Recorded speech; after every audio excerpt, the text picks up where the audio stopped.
సాక్షి అంటే అలా చూసి చూడనట్టుగా అలాగా రూపం నామం కూడా లేకుండా అలాగే భావం లేని స్థితిలో చూడటం.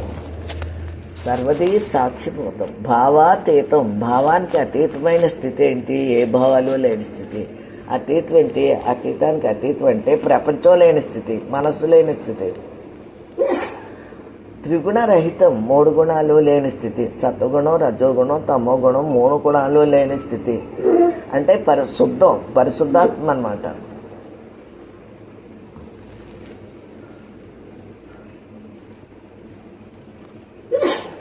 సత్వం ఏకం నిత్యం విమలం అచలం కదలని స్థితి. సర్వదీ సాక్షిభూతం. మన సృష్టి ఆత్రే సాక్షిగా ఊరికే అలా చూడటం. భావాతీతం భావానికి అతీతమైన స్థితి. త్రిగుణరహితం 3 గుణాలు లేని స్థితి. అలాంటి సద్గురువుకి నమస్కారం. బాహ్య సద్గురువుకి, ఆంతరిక సద్గురువుకి నమస్కారం. ఓం అసతోమా సద్గమయ. అసత్ నుండి సత్తులోకి వెళ్ళిపోవటం అంటే చెడు నుండి మంచిలోకి. అంటే రూపం నామం గుణం చూడటం మానేస్తే ఉన్నది అదే ఏకం. అంటే మౌనానందం. పరిశుద్ధాత్మగా ఉంటే మౌనం ఆటోమేటిక్గా వచ్చేస్తుంది. ఓం తమసోమా జ్యోతిర్గమయ. తమస్సు నుండి జ్యోతులకు వెళ్ళటం అంటే అజ్ఞానం నుంచి జ్ఞానానికి వెళ్ళటం. మృత్యోర్మ అమృతర్గమయ. మృత్యు అంటే దేహభావన లేని స్థితి. ఆ దేహభావన లేని స్థితి అమృతం. అదే నేను పరమాత్మగా ఉండటం, పరిశుద్ధాత్మగా ఉండటం, చైతన్యంగా ఉండటం, గురువుగా ఉండటం. ఆ స్థితి బాహ్య గురువు, ఆంతర్గురువు అన్నీ నేనే. సృష్టి యావత్తు నేనే. నా దేహంతో సహా ఉన్నదంతా నేనే. రెండో వస్తువు లేదు. అలాంటి బాహ్య గురువుకి, ఆంతరిక గురువుకి నమస్కారం. బాహ్య గురువుకి, ఆంతరిక గురువుకి తేడా ఏమీ లేదు. సృష్టి యావత్తు గురువులే. ఉన్నదంతా అదే. ఓం శాంతి శాంతి శాంతి. మనలో 3 గుణాలు సత్వగుణం, రజోగుణం, తమో గుణం 3 శాంతించాలని. రెండోది కారణ శరీరం, సూక్ష్మ శరీరం, స్థూల శరీరం 3 కూడా శాంతిగా ఉండాలని. ఏ గుణం లేని స్థితి అంటే పరిశుద్ధాత్మగా ఉండటం అన్నమాట. మనలో మనం అలా హాయిగా పూరకం ఉండటం, మౌనానందంలో ఉండటం. సృష్టి యావత్తు నా స్వరూపమే కాబట్టి అంత హాయిగా పీస్ఫుల్గా హాయిగా ఉండాలని.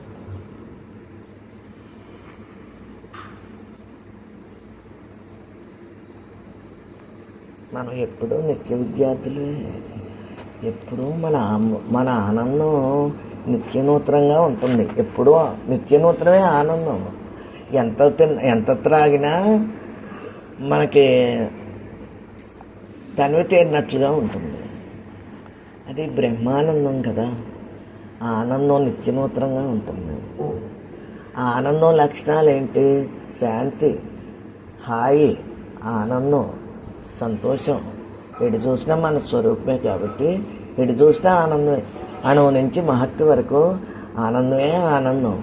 అంటే అది నా రూపమే కాబట్టి. రూపనామం గుణాలు లేకపోయేటప్పటికే ఉన్నది ఆనందమే వెతుకుతుంది. ఆ ఆనందం ఏంటి? నా స్వరూపమే ఆనంద స్వరూపం. అదే సచ్చిత్ ఆనంద స్వరూపం. అక్కడ ఏమీ లేని స్థితి, పరబ్రహ్మంగా మిగిలే స్థితి.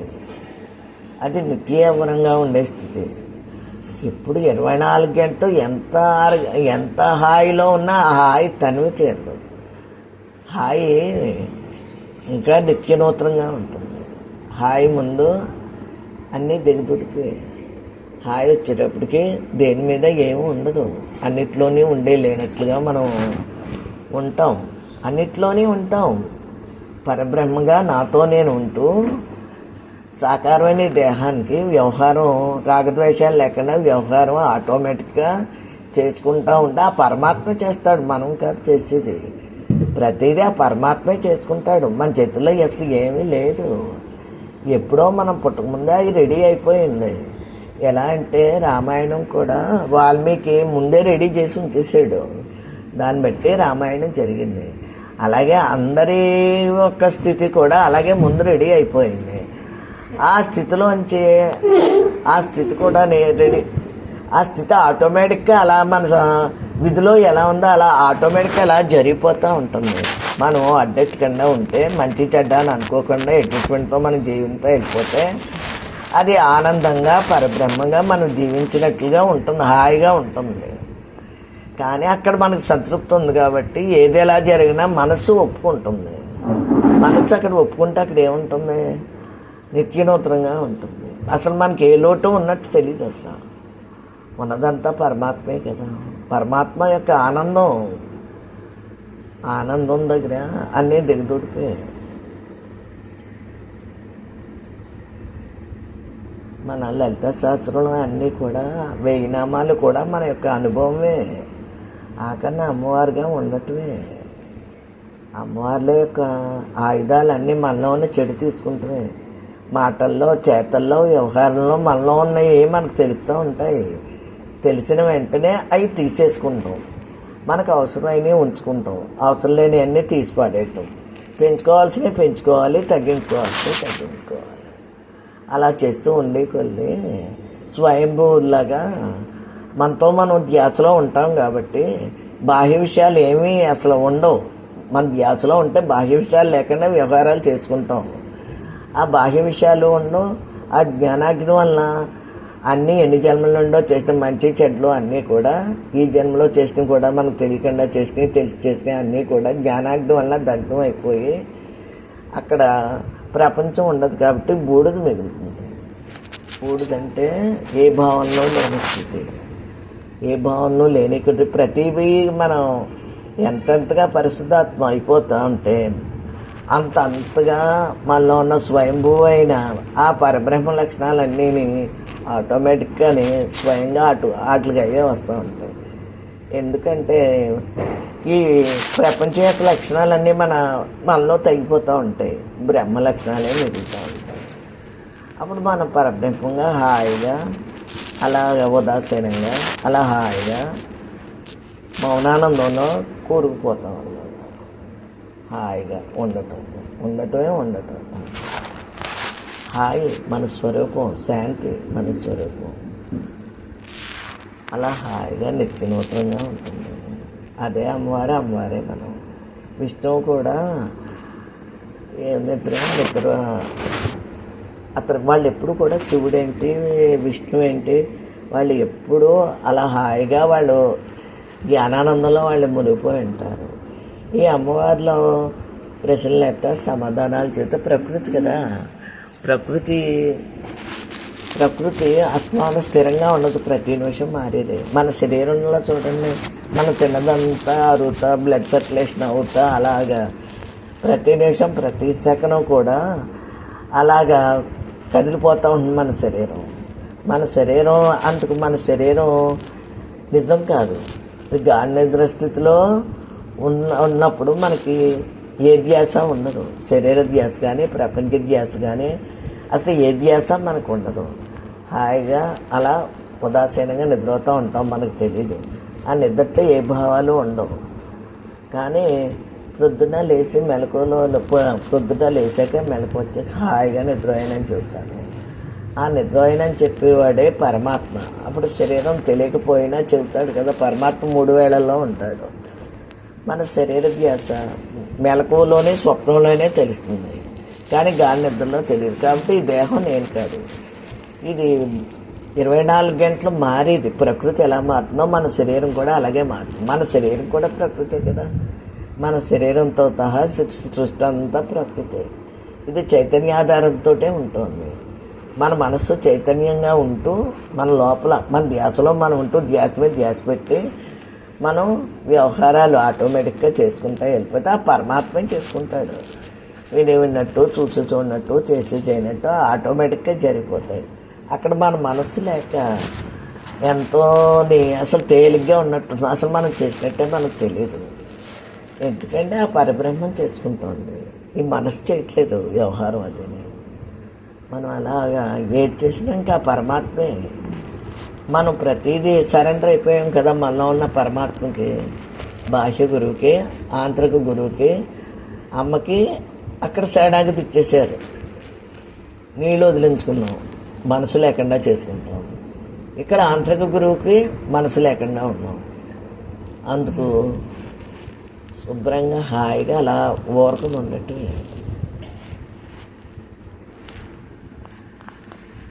సరే, మీరు ఏమన్నా చెప్తారా? చెప్తారు అక్కడ.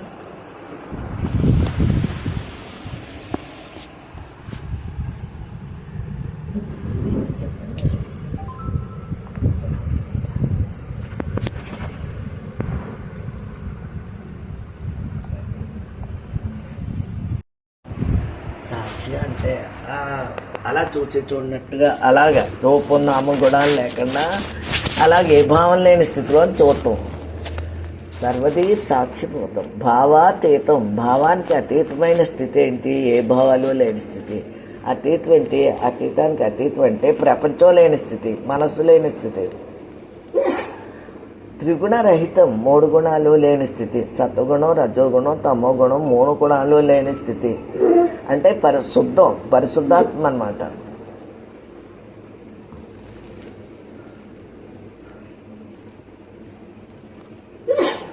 సత్వం ఏకం నిత్యం, విమలం అచలం కదలని స్థితి. సర్వదీ సాక్షిభూతం. మన సృష్టి ఆత్రే సాక్షిగా ఊరికే అలా చూడటం. భావాతీతం, భావానికి అతీతమైన స్థితి. త్రిగుణరహితం, 3 గుణాలు లేని స్థితి. అలాంటి సద్గురువుకి నమస్కారం. బాహ్య సద్గురువుకి, ఆంతరిక సద్గురువుకి నమస్కారం. ఓం అసతోమా సద్గమయ. అసత్ నుండి సత్తులోకి వెళ్ళిపోవటం అంటే చెడు నుండి మంచిలోకి. అంటే రూపం నామం గుణం చూడటం మానేస్తే ఉన్నది అదే. ఏకం అంటే మౌనానందం. పరిశుద్ధాత్మంగా ఉంటే మౌనం ఆటోమేటిక్గా వచ్చేస్తుంది. ఓం తమసోమా జ్యోతిర్గమయ. తమస్సు నుండి జ్యోతులను వెళ్ళిపోండి, అజ్ఞానం నుంచి జ్ఞానానికి వెళ్ళిపోండి. మృత్యోర్మ అమృతర్గమయ. మృత్యు అంటే దేహభావన లేని స్థితి. ఆ దేహభావన లేని స్థితి అమృతం. అదే నేను పరమాత్మగా ఉండటం, పరిశుద్ధాత్మగా ఉండటం, చైతన్యంగా ఉండటం, గురువుగా ఉండటం. ఆ స్థితి బాహ్య గురువు, ఆంతర గురువు అన్నీ నేనే. సృష్టి యావత్తు నేనే. నా దేహంతో సహా ఉన్నదంతా నేనే. రెండో వస్తువు లేదు. అలాంటి బాహ్య గురువుకి, ఆంతరిక గురువుకి నమస్కారం. బాహ్య గురువుకి, ఆంతరిక గురువుకి తేడా ఏమీ లేదు. సృష్టి యావత్తు గురువులే, ఉన్నదంతా అదే. ఓం శాంతి శాంతి శాంతి. మనలో 3 గుణాలు, సత్వగుణం, రజోగుణం, తమో గుణం 3 శాంతించాలని. రెండోది కారణ శరీరం, సూక్ష్మ శరీరం, స్థూల శరీరం 3 కూడా శాంతిగా ఉండాలని. ఏ గుణం లేని స్థితి అంటే పరిశుద్ధాత్మగా ఉండటం అన్నమాట. మనలో మనం అలా హాయిగా పూరకం ఉండటం, మౌనానందంలో ఉండటం. సృష్టి యావత్తు నా స్వరూపమే కాబట్టి అంత హాయిగా పీస్ఫుల్గా హాయిగా ఉండాలని.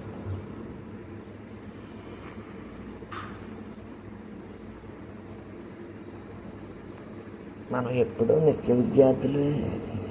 ఎప్పుడూ మన ఆనందం నిత్యనూతనంగా ఉంటుంది. ఎప్పుడూ నిత్యనూతనమే ఆనందం. ఎంత త్రాగినా మనకి తనివి తీరినట్లుగా ఉంటుంది. అది బ్రహ్మానందం కదా. ఆనందం నిత్యనూతనంగా ఉంటుంది. ఆనందం లక్షణాలు ఏంటి? శాంతి, హాయి, ఆనందం, సంతోషం. ఎటు చూసినా మన స్వరూపమే కాబట్టి ఎటు చూసినా ఆనందమే. అణువు నుంచి మహత్తు వరకు ఆనందమే ఆనందం. అంటే అది నా రూపమే కాబట్టి. రూపనామం గుణాలు లేకపోయేటప్పటికే ఉన్నది ఆనందం వెతుకుతుంది. ఆ ఆనందం ఏంటి? నా స్వరూపం. నా స్వరూపమే ఆనంద స్వరూపం. అదే సచ్చిత్ ఆనంద స్వరూపం. అక్కడ ఏమీ లేని స్థితి, పరబ్రహ్మంగా మిగిలే స్థితి, అది నిత్యవరంగా ఉండే స్థితి. ఇప్పుడు 24 గంటలు ఎంత హాయిలో ఉన్నా ఆ హాయి తనివి తీరదు. హాయి ఇంకా నిత్యనూతనంగా ఉంటుంది. హాయి ముందు అన్నీ దిగదుడిపోయి హాయి వచ్చేటప్పటికి దేని మీద ఏమీ ఉండదు. అన్నిట్లోనే ఉండే లేనట్లుగా మనం ఉంటాం, అన్నిట్లోనే ఉంటాం. పరబ్రహ్మగా నాతో నేను ఉంటూ సాకారమైన దేహానికి వ్యవహారం, రాగద్వేషాలు లేకుండా వ్యవహారం ఆటోమేటిక్గా చేసుకుంటూ ఉంటే ఆ పరమాత్మ చేస్తాడు, మనం కాదు చేసేది. ప్రతిదీ ఆ పరమాత్మే చేసుకుంటాడు. మన చేతుల్లో అసలు ఏమీ లేదు. ఎప్పుడో మనం పుట్టకముందే అది రెడీ అయిపోయింది. ఎలా అంటే రామాయణం కూడా వాల్మీకి ముందే రెడీ చేసి ఉంచేసాడు. దాన్ని బట్టి రామాయణం జరిగింది. అలాగే అందరి యొక్క స్థితి కూడా అలాగే ముందు రెడీ అయిపోయింది. ఆ స్థితిలోంచి ఆ స్థితి కూడా రెడీ, ఆ స్థితి ఆటోమేటిక్గా అలా మన విధిలో ఎలా ఉందో అలా ఆటోమేటిక్గా అలా జరిగిపోతూ ఉంటుంది. మనం అడ్డెట్టకుండా ఉంటే, మంచి చెడ్డ అని అనుకోకుండా ఎడ్జస్ట్మెంట్తో మనం జీవితంతో వెళ్ళిపోతే అది ఆనందంగా పరబ్రహ్మంగా మనం జీవించినట్లుగా ఉంటుంది, హాయిగా ఉంటుంది. కానీ అక్కడ మనకు సంతృప్తి ఉంది కాబట్టి ఏది ఎలా జరిగినా మనసు ఒప్పుకుంటుంది. మనసు అక్కడ ఒప్పుకుంటే అక్కడ ఏముంటుంది? నిత్యనూతనంగా ఉంటుంది. అసలు మనకి ఏ లోటు ఉన్నట్టు తెలియదు. అసలు ఉన్నదంతా పరమాత్మే కదా. పరమాత్మ యొక్క ఆనందం దగ్గర అన్నీ దిగదొడిపోయాయి. మన లలిత శాస్త్రంలో అన్నీ కూడా 1000 నామాలు కూడా మన యొక్క అనుభవమే. ఆకన్నా అమ్మవారుగా ఉండటమే. అమ్మవార్ల యొక్క ఆయుధాలన్నీ మనలో ఉన్న చెడు తీసుకుంటున్నాయి. మాటల్లో, చేతల్లో, వ్యవహారంలో మనలో ఉన్నవి మనకు తెలుస్తూ ఉంటాయి. తెలిసిన వెంటనే అవి తీసేసుకుంటాం. మనకు అవసరమైనవి ఉంచుకుంటాం, అవసరం లేని అన్నీ తీసి పడేయటం. పెంచుకోవాల్సినవి పెంచుకోవాలి, తగ్గించుకోవాల్సినవి తగ్గించుకోవాలి. అలా చేస్తూ ఉండే కొద్ది స్వయంభూలాగా మనతో మనం ధ్యాసలో ఉంటాం కాబట్టి బాహ్య విషయాలు ఏమీ అసలు ఉండవు. మన ధ్యాసలో ఉంటే బాహ్య విషయాలు లేకుండా వ్యవహారాలు చేసుకుంటాం. ఆ బాహ్య విషయాలు ఉండవు. ఆ జ్ఞానాగ్ని వలన అన్నీ ఎన్ని జన్మల నుండో చేసిన మంచి చెడ్లు అన్నీ కూడా ఈ జన్మలో చేసినవి కూడా మనకు తెలియకుండా చేసినవి, తెలిసి చేసినవి అన్నీ కూడా జ్ఞానాగ్ని వలన దగ్ధం అయిపోయి అక్కడ ప్రపంచం ఉండదు కాబట్టి బూడిద మిగులుతుంది. బూడిదంటే ఏ భావనలో లేని స్థితి, ఏ భావనలో లేని కొద్ది ప్రతిభీ మనం ఎంతెంతగా పరిశుద్ధాత్మ అయిపోతూ ఉంటే అంతగా మనలో ఉన్న స్వయంభూ అయిన ఆ పరబ్రహ్మ లక్షణాలన్నీ ఆటోమేటిక్గానే స్వయంగా వాటికి అయ్యే వస్తూ ఉంటాయి. ఎందుకంటే ఈ ప్రపంచం యొక్క లక్షణాలన్నీ మనలో తగ్గిపోతూ ఉంటాయి, బ్రహ్మ లక్షణాలే మిగులుతూ ఉంటాయి. అప్పుడు మనం పరబ్రహ్మంగా హాయిగా అలాగ ఉదాసీనంగా అలా హాయిగా మౌనానందంలో కూరుకుపోతాం అన్నమాట. హాయిగా ఉండటమే హాయి మన స్వరూపం, శాంతి మన స్వరూపం. అలా హాయిగా నిత్యనూతనంగా ఉంటుంది. అదే అమ్మవారే మనం. విష్ణువు కూడా నిద్ర అతను వాళ్ళు ఎప్పుడు కూడా శివుడేంటి విష్ణువు ఏంటి వాళ్ళు ఎప్పుడూ అలా హాయిగా వాళ్ళు జ్ఞానానందంలో వాళ్ళు మునిగిపోయి ఉంటారు. ఈ అమ్మవారిలో ప్రశ్నలు ఎత్తా సమాధానాలు చేత ప్రకృతి కదా. ప్రకృతి అస్మానం స్థిరంగా ఉండదు, ప్రతి నిమిషం మారేది. మన శరీరంలో చూడండి, మనం తిన్నదంతా అరుగుతా, బ్లడ్ సర్క్యులేషన్ అవుతా అలాగా ప్రతి నిమిషం ప్రతి సెకను కూడా అలాగా కదిలిపోతూ ఉంటుంది మన శరీరం. అందుకు మన శరీరం నిజం కాదు. గాఢ నిద్ర స్థితిలో ఉన్నప్పుడు మనకి ఏ ధ్యాస ఉండదు. శరీర ధ్యాస కానీ ప్రపంచ ధ్యాస కానీ అసలు ఏ ధ్యాస మనకు ఉండదు. హాయిగా అలా ఉదాసీనంగా నిద్రపోతూ ఉంటాం, మనకు తెలీదు. ఆ నిద్రతో ఏ భావాలు ఉండవు. కానీ ప్రొద్దున లేచి ప్రొద్దున లేచాక మెలకు వచ్చాక హాయిగా నిద్రపోయానని చెబుతాను. ఆ నిద్రపోయానని చెప్పేవాడే పరమాత్మ. అప్పుడు శరీరం తెలియకపోయినా చెబుతాడు కదా, పరమాత్మ 3 వేళల్లో ఉంటాడు. మన శరీర ధ్యాస మెలకువలోనే స్వప్నంలోనే తెలుస్తుంది, కానీ గాఢ నిద్రలో తెలియదు. కాబట్టి ఈ దేహం నేను కాదు. ఇది 24 గంటలు మారేది. ప్రకృతి ఎలా మారుతుందో మన శరీరం కూడా అలాగే మారుతుంది. మన శరీరం కూడా ప్రకృతే కదా. మన శరీరంతో సహా సృష్టి అంతా ప్రకృతే. ఇది చైతన్యాధారంతో ఉంటుంది. మన మనస్సు చైతన్యంగా ఉంటూ మన లోపల మన ధ్యాసలో మనం ఉంటూ ధ్యాస మీద ధ్యాస పెట్టి మనం వ్యవహారాలు ఆటోమేటిక్గా చేసుకుంటా వెళ్ళిపోతే ఆ పరమాత్మే చేసుకుంటాడు. విన్నట్టు చూసి చూడనట్టు చేసి చేయనట్టు ఆటోమేటిక్గా జరిగిపోతాయి. అక్కడ మన మనస్సు లేక ఎంతో అసలు తేలిగ్గా ఉన్నట్టు అసలు మనం చేసినట్టే మనకు తెలియదు. ఎందుకంటే ఆ పరబ్రహ్మం చేసుకుంటుంది. ఈ మనసు చేయట్లేదు వ్యవహారం. అది మనం అలాగా ఏది చేసినా ఇంకా పరమాత్మే. మనం ప్రతిదీ సరెండర్ అయిపోయాం కదా మనలో ఉన్న పరమాత్మకి, బాహ్య గురువుకి, ఆంతరిక గురువుకి, అమ్మకి. అక్కడ శరణాగతి ఇచ్చేసారు. నీళ్ళు వదిలించుకున్నాం, మనసు లేకుండా చేసుకుంటాం. ఇక్కడ ఆంతరిక గురువుకి మనసు లేకుండా ఉన్నాం. అందుకు శుభ్రంగా హాయిగా అలా ఊరకం ఉన్నట్టు.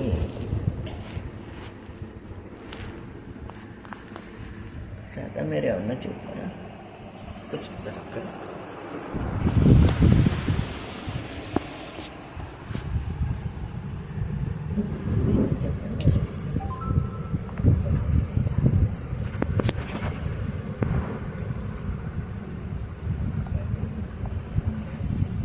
చెప్తాయి అంతే.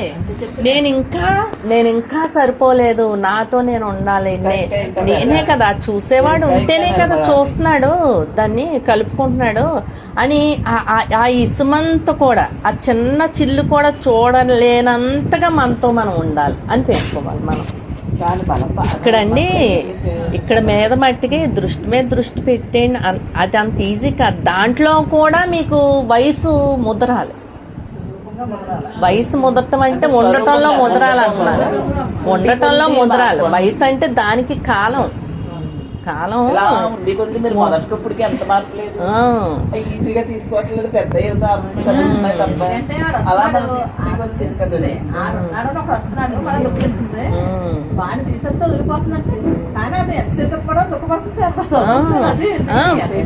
అంటే మీరు అక్కడ ఏం గుర్తించాలి, మీరెవరో మీరు గుర్తించాలి అంతే.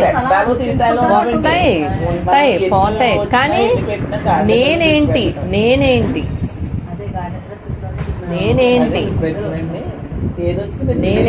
నేనంటే దృష్టి. ఆ దృష్టి మీద దృష్టి అలాగా మనం చూసేసరికి ఏమవుతుందంటే, ఇప్పుడు మీకు ఈ 2 రోజుల తర్వాత 3వ రోజు శక్తి ఎందుకు వచ్చింది? మనం ఇయే చెప్పుకున్నాం కదా 2-3 రోజుల నుంచి మన గురించే. మనం నేను ఇది కాదు అని ఆ పలచబడి అవగాహనలో పలచబడి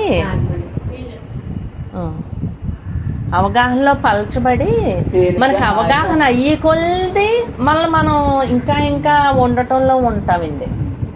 మనకు అవగాహన అయ్యే కొలది అవగాహన ఉండటం 2 ఒకే రోజు పట్టాలి. లాంటి యుక్తి ఉండాలి, నీతో నువ్వు ఉండటం ఉండాలి. నేనంటే ఏంటి? నా మూలం ఏంటి?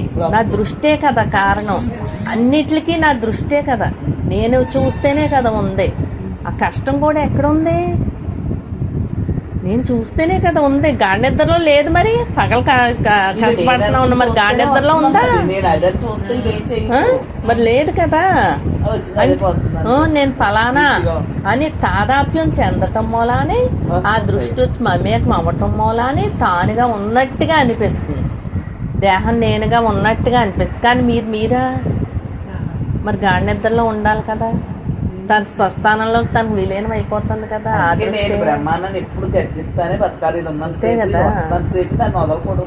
అందుకే నువ్వు ఎలా ఉన్నావు, మన లక్షణాలే మనం చెప్పుకోవాలి. మనం అంటే అనంతం, సర్వవ్యాప్తంగా వ్యాపించి ఉన్నాం. ఉత్తి బాడీలోనే కాదు, అనంతంగా వ్యాపించి ఉన్నాం. వ్యాపించేవాడు మనం అని గుర్తులో పెట్టుకునే కొలది మనకు ఆ గుర్తు పెరిగిపోతుంది. దీని గుర్తు తగ్గిపోతుంది. దేహ గుర్తు ఆటోమేటిక్గా తగ్గిపోతాను లేదు కదా. ఇంకా ఎప్పుడైతే నిన్ను నువ్వు గుర్తించుకున్నావో, నువ్వు సర్వవ్యాప్తి చెందిపోయావో, నువ్వు అనంతమైన మౌనంగా ఉన్నావో, నిన్ను నువ్వు రమించడంలో ఇప్పుడు ధ్యానం ఏంటి? ధ్యానం అంటే నిన్ను నువ్వు చూసుకోండి, జస్ట్ చూడటమే. అలా చూసేవాడిని చూడటంతో ఏమైపోయాడు, తను స్వస్థానంలో చేరిపోయి తను అనంతంగా మిగిలిపోతున్నాడు. అంతే. ఆ మిగలటం అలా మిగిలిపోతుంది.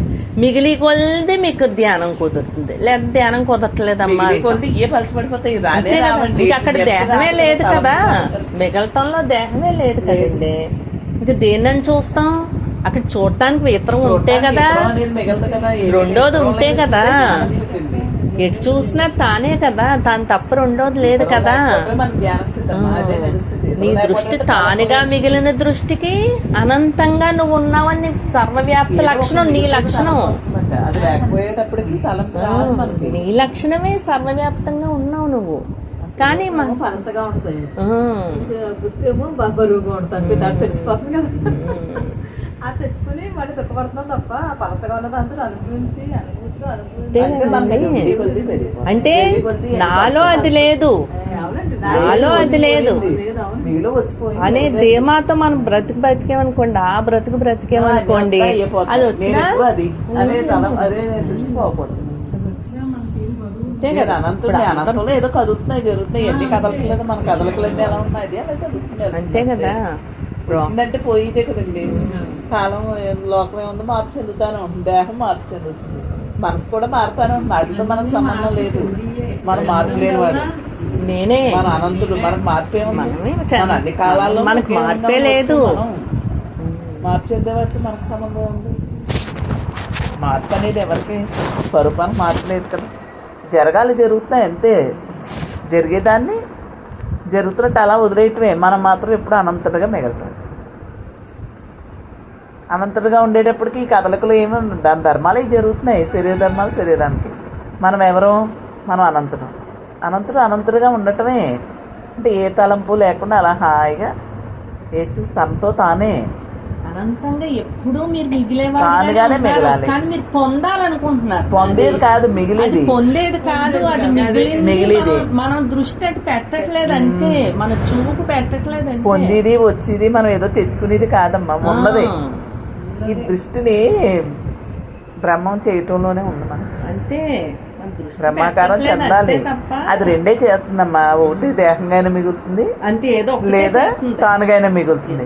మనం ఏం చేస్తున్నాం? కొద్దిసేపు దానిగా, కొద్దిసేపు దీనిగా మిగులుతుంది. నన్ను చూస్తున్నావే, చూడగలవా?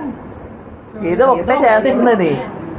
అది దీని మీద ఎక్కువ ఆల్టైం చూస్తుంది. ఎందుకంటే దీనికి ఎప్పటి నుంచో అలవాటు చేసి వదిలేస్తాం దేహాన్ని. అందుకే ఇది ఎంత వద్దన్నా దీని మీదకి వస్తానే ఉంటుంది. అంటే మనం పలానా పెట్టుకుని మన కొన్ని భావాలతో క్లాట్ అయిపోయి ఉన్నాం. ఇలా ఉండాలి, ఇలా జరగాలి, జీవితం అంటే ఇది, సంసారం ఇది, పిల్లలు ఇది, అన్నీ మనం పెట్టేసుకున్నాం అడ్డుకోళ్ళు. వాటితో ఏదో మూల మనం ఆశించింది జరగకపోయేటప్పుడు మనసు వచ్చి కూర్చుంటా ఉంటుంది. మనకి ఏ భావాలు లేకుండా అంతా భగవంతుడి నిర్ణయం, అంతా ఆయన శరణాగతి, ఉన్నది ఆయనే, ఆయన తప్ప రెండోది లేదు. అసలు నేను దేహం కాదు, అసలు ఏది లేదనుకున్నప్పుడు ఏముంది? ఏం జరిగినా నాకెందుకు, ఇవన్నీ ఎందుకు? మనం ఎవరో మనకు స్పష్టత కోసం ఇవన్నీ మనం చేసి ప్రయాణం అంతే అండి. ఇవన్నీ లేకపోయేటప్పటికి అన్ని భావాలు లేకపోయి ఉన్నది ఆయనే, ఆయన తప్ప రెండోది లేదు. ఏం జరగాలో జరుగుతుంది, ఉన్నది ఆయనే అని ఎప్పుడైతే మనం దృఢ నిశ్చయంతో ఉంటామో అప్పుడు ఏమీ మనకు అడ్డు కాదు, దేని దగ్గర ఆగదు. అప్పుడు పూర్ణ శరణాగతి అవుతుంది. ఎందుకంటే మిగిలేటప్పుడే శరణాగతి జరుగుతుంది. అన్నీ అప్పుడే పూర్ణంగా జరుగుతాయండి. పరిపూర్ణంగా ఉండటం కూడా అప్పుడే జరుగుతుంది. ప్రతిదాన్ని మనం అంగీకరించినప్పుడే అది పరిపూర్ణంగా మిగులుతుంది. మనం ఏ భావన పెట్టి అలా ఉండాలి, ఇలా ఉండాలి, పలానా అనేది మనల్ని ఇబ్బంది పెడుతుంది. నేను, నాది, ఇది అలాగే ఇలాగే మనం పెట్టుకునే భావాలే మనకు అడ్డండి. నిజానికి అసలు ఏమీ లేదు. మనం అది ఇది అనుకోకుండా ఉండటమే అసలైంది. అడ్డుగా ఉన్నది నువ్వే, పెట్టుకున్నది నువ్వే, అన్నిటిగా ఉన్నది నువ్వే. ప్రతిది మన నుంచే వస్తున్నాయి. మీకు మీరు తెచ్చుకోరు, అది తెచ్చుకోరు, అంతే తేడా. అంతే కదా. మనం ఎందుకు తెచ్చుకుంటాం? మనం బురదని తెలిసాక ఎందుకు? మనం అనంతమైన ఆకాశం అని తెలిసాక ఈ ఆకాశంలో ఎన్నో వస్తున్నాయి పోతున్నాయి, ఎన్ని పోయి దృశ్యాలని తెలుసు కదా. పోయి దృశ్యాలు మనకి మనం ఎప్పుడు అదే దానిగా ఉండటమే. అందులో సుఖం లేదని తెలిసాక ఎందుకు వెళ్తాం? మనలో సుఖం ఉందో తప్ప బయటకు చూస్తే సుఖం లేదని తెలుసు. సుఖంగా ఉండాలని కోరుకుంటున్నాం, ఎందుకంటే మన సుఖ స్వరూపం అది. స్వరూపం కాబట్టి, మనం సుఖ స్వరూపులం కాబట్టి. మన ఆనందుడు కాబట్టి ఆనందం కావాలని కోరుకుంటాం, కానీ ఆనందం ఎక్కడ ఉందనే తెలియట్లేదు.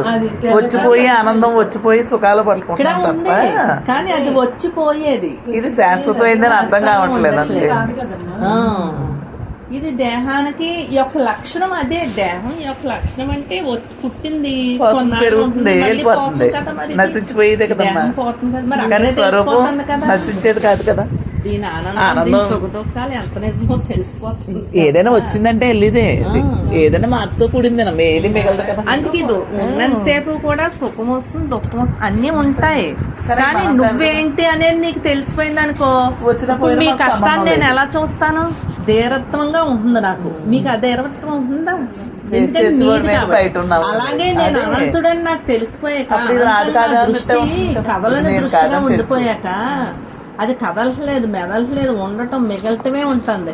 ఇంక నేనెందుకు శారద లక్షణాలు నాయని నేను అనుకోవట్లేదు కదా, అందుకు ఫ్రీ అందుకు అయిపోతుంది. ఫ్రీగా ఉంటుంది. పక్కోటి జరిగినట్టే ఉంటుంది మన దేహం అంటే కూడా. మనం ఇంకా మన ఉన్నాం శరీరం కూడా కాబట్టి ఎదురుగా కదిలికి ఉంటుంది. వస్తుంది. తెలిసిపోతుంది అది లోపల. అది. ఎందుకంటే అంటే ఎవరో నీతో నువ్వు ఇంకా రమించడం సరిపోలేదు. మన శరీరం కూడా ఇతరంగా చూడగలిగినప్పుడు ఏంటి, ఇది మందే అనుకుని చూసినంత సేపు ఇది నడవదు. ఆటోమేటిక్ గా విడుదల అవుతాం. దీన్ని విడిగా ఉండి దీన్ని విడిగా ఎందుకంటే చూడగలిగినప్పుడు విడుదల స్వరూపాలవే. నీ నీ నీ ఉనికి నీకు స్పష్టత లేక, స్పష్టంగా నేను అదై ఉన్నాననే ధీరత్వం లేక అది వచ్చిపోయేది మరి అనిపిస్తుంది. అనుభవం ఉంటేనే కదా. వచ్చిపోయేది, దాన్ని మనం పట్టుకోవాలి, ప్రయత్నం చేయాలి. ఎందుకంటే ఇది మన ఇల్లు అని ఎలాగైతే మనం తీరత్వంగా ఉంటామో అలాగే మన సుస్వరూపంలో ఇంకా మిగిలి కొద్ది ఉన్నది అదే అని చెప్పి ఆ ధీరత్వం వస్తాను నువ్వు చూసుకోవటంలో, నీతో నువ్వు రమించడంలో, నిన్ను నువ్వు తప్ప ఇతరాన్ని అసలు ఇసుమంత కూడా చిన్న ఇది కూడా నల్లకంత కూడా మన దృష్టి పెట్టలేనంత చెప్తాయి అంతే.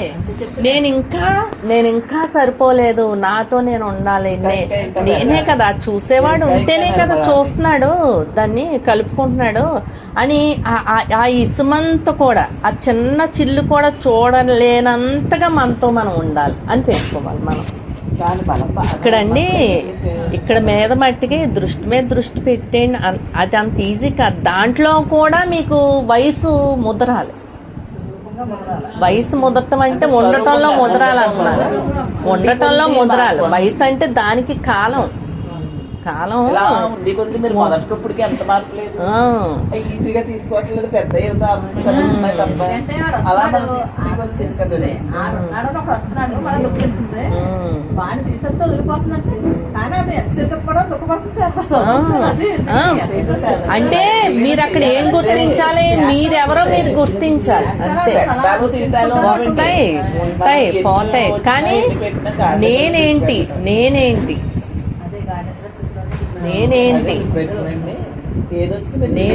నేనంటే దృష్టి.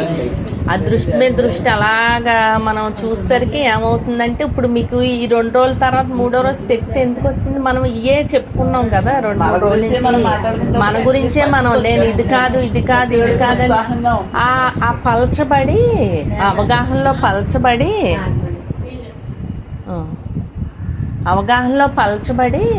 మనకు అవగాహన అయ్యే కొలది మళ్ళీ మనం ఇంకా ఉండటంలో ఉంటామండి. మనకు అవగాహన అయ్యి కొలిది అవగాహన ఉండటం రెండు ఒకే రేసు పట్టాలి లాంటివి. యుక్తి ఉండాలి, నీతో నువ్వు ఉండటం ఉండాలి. నేనంటే ఏంటి, నా మూలం ఏంటి, నా దృష్టే కదా కారణం. అన్నిటికీ నా దృష్టే కదా, నేను చూస్తేనే కదా ఉంది. ఆ కష్టం కూడా ఎక్కడుంది, నేను చూస్తేనే కదా ఉంది. గాఢనిద్రలో లేదు, మరి పగలు కష్టపడుతున్నా ఉన్నా, మరి గాఢనిద్రలో ఉందా? మరి లేదు కదా.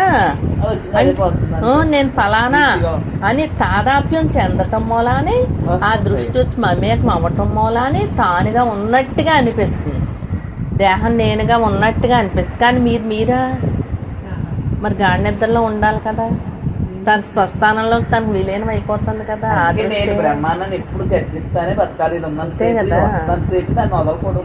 అందుకే నువ్వు ఎలా ఉన్నావు, నువ్వు మన లక్షణాలే మనం చెప్పుకోవాలి. మనం అంటే అనంతం, సర్వవ్యాప్తంగా వ్యాపించి ఉన్నాం. ఉత్తి బాడీలోనే కాదు, అనంతంగా వ్యాపించి ఉన్నాం. ఆ లక్షణాలు వ్యాపించేవాడు పదే పదే మనం. ఏదైతే ఉన్నామో దాన్ని ఈ రాకూడదంటే అయ్యే గుర్తు రావాలి. అని గుర్తులో పెట్టుకునే కొలది మనకు ఆ గుర్తు పెరిగిపోతుంది, దీని గుర్తు తగ్గిపోతుంది. తగ్గుతా దేహ గుర్తు ఆటోమేటిక్గా తగ్గిపోతాను లేదు కదా. ఇంకా ఎప్పుడైతే నిన్ను నువ్వు గుర్తించుకున్నావో, నువ్వు సర్వవ్యాప్తి చెందిపోయావో, నువ్వు అనంతమైన మౌనంగా ఉన్నావో, నిన్ను నువ్వు రమించడంలో.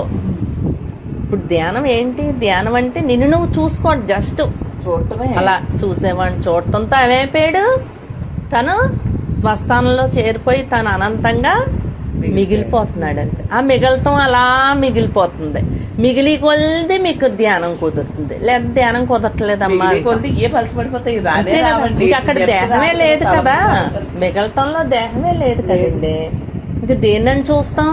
అక్కడ చూడటానికి ఇతరం ఉంటే కదా, ఇతరం అనేది మిగలదు కదా. రెండోది ఉంటే కదా. జ్ఞానస్థితి ఉంది. ఎటు చూసినా తానే కదా, తాను తప్ప రెండోది లేదు కదా. లేకపోతే మన జ్ఞానస్థితి అమ్మా, అదే నిజస్థితి. నీ దృష్టి తానుగా మిగిలిన దృష్టికి అనంతంగా నువ్వు ఉన్నావని సర్వవ్యాప్త లక్షణం నీ లక్షణం. అది లేకపోయేటప్పటికి తలంపు రాదు మనకి. నీ లక్షణమే సర్వవ్యాప్తంగా ఉన్నావు నువ్వు. కానీ మన పలచగా ఉంటుంది, గుర్తేమో బరువుగా ఉంటుంది, దాన్ని తెలిసిపోతుంది కదా. అది తెచ్చుకుని మళ్ళీ దుఃఖపడుతున్నాం తప్ప ఆ పలసగా ఉన్నదంతా అనుభూతిలో అంటే నాలో అది లేదు, నాలో అది లేదు నీలో వచ్చిపోయి అనే ధీమాతో మనం బ్రతికేమనుకోండి, ఆ బ్రతికేమనుకోండి, అది వచ్చినా అది అదే అదే దృష్టి పోకూడదు. అంతే కదా. అనంతుడి అనంతంలో ఏదో కదులుతున్నాయి, జరుగుతున్నాయి. ఎన్ని కదలట్లేదు, మన కదలకలేదు ఎలా ఉన్నాయి అలా కదులుతున్నాయి. అంతే కదా. వచ్చిందంటే పోయిదే కదండి. కాలం లోకం ఏముందో మార్పు చెందుతానే ఉంటుంది, దేహం మార్పు చెందుతుంది, మనసు కూడా మారుతానే ఉంటుంది. వాటితో మనకు సంబంధం లేదు. మనం మార్పు లేని వాడు, నేనే మన అనంతుడు. మనకు మార్పే ఉంది. మన అన్ని కాలాల్లో మనకు మార్పే లేదు. మార్పు చెందేవాటితో మనకు సంబంధం ఉంది. మార్పు అనేది ఎవరికి స్వరూపానికి మార్పు లేదు కదా. జరగాలి, జరుగుతున్నాయి అంతే. జరిగేదాన్ని జరుగుతున్నట్టు అలా వదిలేయటమే. మనం మాత్రం ఎప్పుడు అనంతుడిగా మిగులుతాం. అనంతుడిగా ఉండేటప్పటికి ఈ కదలికలు ఏమి దాని ధర్మాలు ఇవి జరుగుతున్నాయి, శరీర ధర్మాలు శరీరానికి. మనం ఎవరు? మనం అనంతుడు. అనంతుడిగా ఉండటమే అంటే ఏ తలంపు లేకుండా అలా హాయిగా ఏ చూసి తనతో తానే అనంతంగా ఎప్పుడూ మీరు తానుగానే మిగలాలి. కానీ మీరు పొందాలనుకుంటున్నారు. పొందేది కాదు, మిగిలిది. పొందేది కాదు, అది మిగిలిది. మనం దృష్టి అటు పెట్టట్లేదు అంతే, మన చూపు పెట్టట్లేదు అంతే. పొందేది వచ్చేది మనం ఏదో తెచ్చుకునేది కాదమ్మా, ఉన్నది. ఈ దృష్టిని బ్రహ్మం చేయటంలోనే ఉంది మనం అంతే. బ్రహ్మాకారం చెందాలి. అది రెండే చేస్తుందమ్మా. ఒకటి దేహంగానే మిగులుతుంది, అంతే, ఏదో లేదా తానుగానే మిగులుతుంది. మనం ఏం చేస్తున్నాం? కొద్దిసేపు దానిగా, కొద్దిసేపు దీనిగా మిగులుతుంది. నన్ను చూస్తున్నావే, ఎనకాలం చూడగలవా? ఏదో ఒకటే చేస్తుంది అది. అది దీని మీద ఎక్కువ ఆల్టైం చూస్తుంది. ఎందుకంటే దీనికి ఎప్పటి నుంచో అలవాటు చేసి వదిలేస్తాం దేహాన్ని. అందుకే ఇది ఎంత వద్దన్నా దీని మీదకి వస్తానే ఉంటుంది. అంటే మనం పలానా పెట్టుకుని మన కొన్ని భావాలతో క్లారిటీ అయిపోయి ఉన్నాం. ఇలా ఉండాలి, ఇలా జరగాలి, జీవితం అంటే ఇది, సంసారం ఇది, పిల్లలు ఇది, అన్నీ మనం పెట్టేసుకున్నాం అడ్డుకోళ్ళు. వాటితో ఏదో మూల మనం ఆశించింది జరగకపోయేటప్పటికి మనసు వచ్చి కూర్చుంటా ఉంటుంది. మనకి ఏ భావాలు లేకుండా అంతా భగవంతుడి నిర్ణయం, అంతా ఆయన శరణాగతి, ఉన్నది ఆయనే, ఆయన తప్ప రెండోది లేదు. అసలు నేను దేహం కాదు, అసలు ఏది లేదనుకున్నప్పుడు ఏముంది? ఏం జరిగినా నాకెందుకు, ఇవన్నీ ఎందుకు? మనం ఎవరో మనకు స్పష్టత కోసం ఇవన్నీ మనం చేసి ప్రయాణం అంతే అండి. ఇవన్నీ లేకపోయేటప్పటికి అన్ని భావాలు లేకపోయి ఉన్నది ఆయనే, ఆయన తప్ప రెండోది లేదు. ఏం జరగాలో జరుగుతుంది, ఉన్నది ఆయనే అని ఎప్పుడైతే మనం దృఢ నిశ్చయంతో ఉంటామో అప్పుడు ఏమీ మనకు అడ్డు కాదు, దేని దగ్గర ఆగదు. అప్పుడు పూర్ణ శరణాగతి అవుతుంది. ఎందుకంటే మిగిలేటప్పుడే శరణాగతి జరుగుతుంది. అన్నీ అప్పుడే పూర్ణంగా జరుగుతాయండి. పరిపూర్ణంగా ఉండటం కూడా అప్పుడే జరుగుతుంది. ప్రతిదాన్ని మనం అంగీకరించినప్పుడే అది పరిపూర్ణంగా మిగులుతుంది. మనం ఏ భావన పెట్టి అలా ఉండాలి, ఇలా ఉండాలి, పలానా అనేది మనల్ని ఇబ్బంది పెడుతుంది. నేను, నాది, ఇది అలాగే ఇలాగే మనం పెట్టుకునే భావాలే మనకు అడ్డండి. నిజానికి అసలు ఏమీ లేదు. మనం అది ఇది అనుకోకుండా ఉండటమే అసలైంది. అడ్డుగా ఉన్నది నువ్వే, పెట్టుకున్నది నువ్వే, అన్నిటిగా ఉన్నది నువ్వే. ప్రతిది మన నుంచే వస్తాయి. మీకు మీరు తెచ్చుకోరు, అది అంతే తేడా. అంతే కదా, మనం ఎందుకు తెచ్చుకుంటాం, మనం బురదని తెలిసాక ఎందుకు మనం వెళ్తాం అనంతమైన బురదలోకి? ఆకాశం అని తెలిసే కదమ్మా, ఈ ఆకాశంలో ఎన్నో వస్తున్నాయి పోతున్నాయి, ఎన్ని పోయి దృశ్యాలని తెలుసు కదా. అంతే కదా, బురదని పోయి తెలిసాక దృశ్యాలు మనం మనకి వెళ్ళి ఎత్తి దొరలం కదా. మనం ఎప్పుడు అదే దానిగా ఉండటమే. చెప్పింది కాబట్టి తెలిసేగా సచిన వెళ్ళాం. వెళ్ళాం, ఎందుకు వెళ్తాం, మన అందులో సుఖం లేదని తెలిసాక ఎందుకు వెళ్తాం? సుఖం లేదంటే మనలో సుఖం ఉందో తప్ప బయటకు చూస్తే సుఖం లేదని తెలుసు బాహ్యంగా కూడా ఎందుకుంటాం? సుఖంగా ఉండాలని కోరుకుంటున్నాం, ఎందుకంటే మన లక్షణమే స్వరూపం అది. స్వరూపం కాబట్టి, మనం సుఖ స్వరూపం కాబట్టి. మన ఆనందుడు కాబట్టి ఆనందం కావాలని కోరుకుంటాం, కానీ ఆనందం ఎక్కడ ఉందనే తెలియట్లేదు. వచ్చిపోయి ఆనందం వచ్చిపోయి సుఖాలు ఇక్కడ పట్టుకుంటాం ఉంది తప్ప కానీ అది వచ్చిపోయేది. ఇది శాశ్వతమైందని అర్థం కావట్లేదు అంతే. ఆ, ఇది దేహానికి యొక్క లక్షణం, అదే దేహం యొక్క లక్షణం అంటే పుట్టింది కొన్నాళ్ళు పెరుగుతుంది, ఉంటుంది, మళ్ళీ వెళ్ళిపోతుంది, పోతుంది కదా, మరి నశించిపోయేదే కదమ్మా. దేహం పోతుంది కదా, మరి కానీ అక్కడే స్వరూపం తెలిసిపోతుంది కదా. నశించేది కాదు కదా. దీని ఆనందం, ఆనందం. దీని సుఖ దుఃఖాలు ఎంత నిజమో తెలిసిపోతుంది. ఏదైనా వచ్చిందంటే వెళ్ళిదే, ఏదైనా మార్పుతో కూడిందేనమ్మా, ఏది మిగలదు కదా. అందుకే ఇది ఉన్నంతసేపు కూడా సుఖం వస్తుంది, దుఃఖం వస్తుంది, అన్ని ఉంటాయి. కానీ నువ్వేంటి అనేది నీకు తెలిసిపోయింది అనుకో, వచ్చినప్పుడు ఇప్పుడు మీ మాకు కష్టాన్ని సంబంధం నేను లేదు. ఎలా చూస్తాను, ధీరత్వంగా ఉంటుంది నాకు, మీకు ఆ ధీరత్వం ఉంటుందా? ఎందుకంటే చేసేవాడు మీది నేను కాబట్టి. బయట ఉన్నావు. అలాగే నేను అదే. అనంతుడని నాకు తెలిసిపోయాక, అప్పుడు ఇది రాదు కాదు అనంతంగా అన్నట్టే దృష్టి ఉంటుంది. కదలని నేను దృష్టిగా కాదని ఉండిపోయాక అది కదలట్లేదు, మెదలట్లేదు, ఉండటం మిగలటమే ఉంటుంది. ఇంక నేనెందుకు శారద లక్షణాలు నాయని నేను అనుకోవట్లేదు కదా, అందుకు ఫ్రీ అందుకు అయిపోతుంది. ఫ్రీగా ఉంటుంది. పక్కోటి జరిగినట్టే ఉంటుంది మన దేహాన్ని అంటే కూడా. మనం ఇంకా మన ఉన్నాం శరీరం కూడా కాబట్టి ఇతరంగా కదలిక ఉంటుంది. వస్తుంది. తెలిసిపోతుంది అది ఆ. లోపల. అది. ఎందుకంటే అంటే ఎవరో నీతో నువ్వు ఇంకా రమించడం సరిపోలేదు. మన శరీరం కూడా ఇతరంగా చూడగలిగినప్పుడు ఏంటి, ఇది మందే అనుకుని చూసినంతసేపు ఇది నడవదు. ఆటోమేటిక్ గా విడుదల అవుతాం. దీని విడిగా ఉండి దీని విడిగా ఎందుకంటే చూడగలిగినప్పుడు విడుదల స్వరూపాలవే. నీ నీ నీ ఉనికి నీకు స్పష్టత లేక, స్పష్టంగా నేను అదై ఉన్నాననే ధీరత్వం లేక అది వచ్చిపోయేది మరి అనిపిస్తుంది. అనుభవం ఉంటేనే కదా. వచ్చిపోయేది దాన్ని మనం పట్టుకోవాలి, ప్రయత్నం చేయాలి. ఎందుకంటే ఇది మన ఇల్లేనే ఎలాగైతే మనం తీరత్వంగా ఉంటామో అలాగే మన సుస్వరూపంలో ఇంకా మిగిలి కొద్ది ఉన్నది అదే అని చెప్పి ఆ తీరత్వం వస్తాను నువ్వు చూసుకోవటంలో, నీతో నువ్వు రమించడంలో, నిన్ను నువ్వు తప్ప ఇతరాన్ని అసలు ఇసుమంత కూడా చిన్న ఇది కూడా నల్లకంత కూడా మన దృష్టి పెట్టలేనంత